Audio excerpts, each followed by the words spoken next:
What is a fire chaser? My name's Josh with Solloway Cleaning and Restoration, and this video is going to be quick and I'm going to explain what a fire chaser is.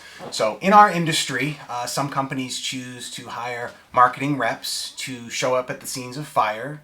They track the fire departments and police dispatches, and they'll just show up, and their goal is to get you to sign a contract to do the repairs on your property. So you've had a fire, you're stressed out, someone shows up, they say, I'm going to help you, I'm going to get the place boarded up, I'm going to get the place cleaned up, I'll have crews here in an hour, and we'll get things going, we'll bill your insurance, you're all set, just sign here, sign here, sign here. Puts you under a little bit of a pressure. You may not feel comfortable with that. Most people don't. So that's why we make this video, just to educate you on what fire chasers are.